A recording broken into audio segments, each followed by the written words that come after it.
So a lot of local communities here in Virginia, there's two cities that during the summertime they have what they call block parties, and Hampton and Newport News have them.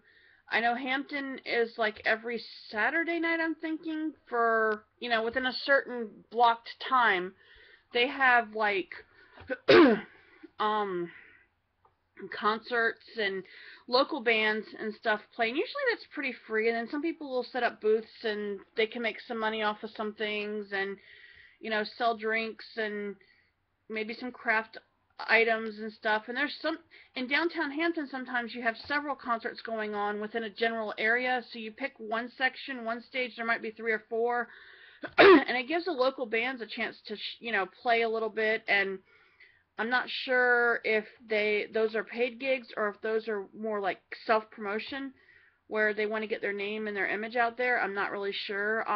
There's a local band that plays a lot called Slapwater, and a lot of times I hear in this festival and that festival or this city that they're playing, and sometimes they play at the Ferguson Center, I think, or the Mariners Museum. They'll have concerts, and the DeLoreans play around here too. And my one of my classmates, one of my classmates from Pocosin, his girlfriend, or I don't know if it's girlfriend or fiance, her name's Heather Edwards, and she plays in a band.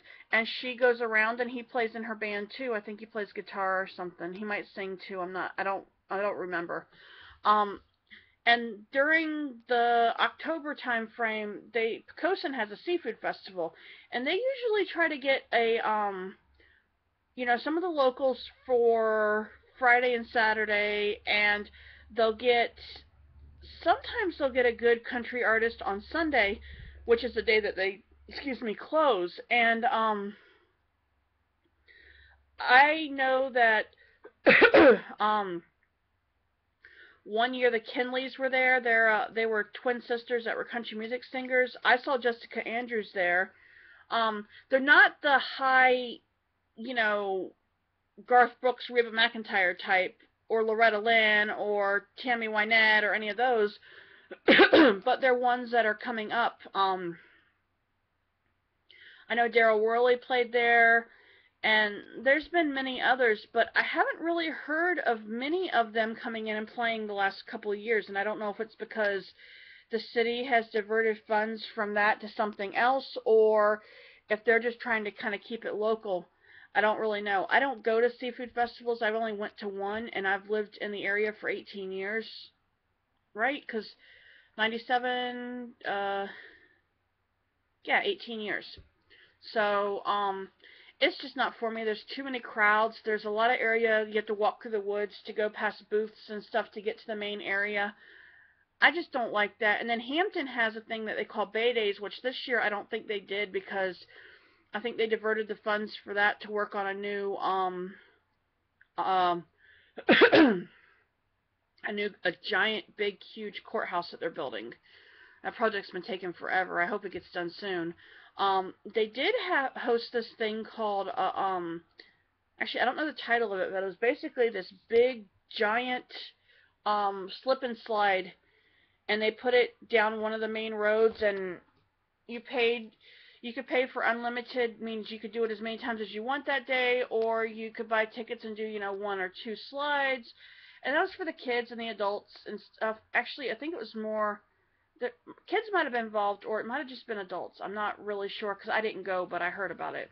And evidently these things are the new rage. They're traveling. This one was a traveling show. It came from, I want to say, somewhere out west. So it was pretty cool. And then you have stuff by the fountains, which is kind of cool, and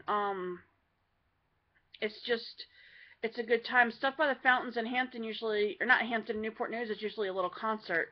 So they do it on the weekends, and it's a way for the community to unwind and get together and stuff. So local stuff like that is fun, and sometimes if you go to those things, you might meet somebody there or make connections, whether it be personal or business, and that's always a good thing too. So, if you're looking for something to do and can't afford to go out and do much, look up these things online. Look up, ask word of mouth. Sometimes there's little free festivals or free little, a fair or something, and get involved. I don't like the crowds, and personally, if there's a lot of having to do a lot of walking right now, I can't really do that. I'm having some issues. So it's good for the people that like to get out but don't have the money to do stuff. Now, when you come to fall and winter, you might have, some pumpkin festivals or, well, not really pumpkin festivals. You can pick your own pumpkin and whatnot and stuff like that, but there seems to be more during like the spring and summer than there is in the fall and winter. So when you can get out there and be a part of the community, be a part. All right, thanks. Bye.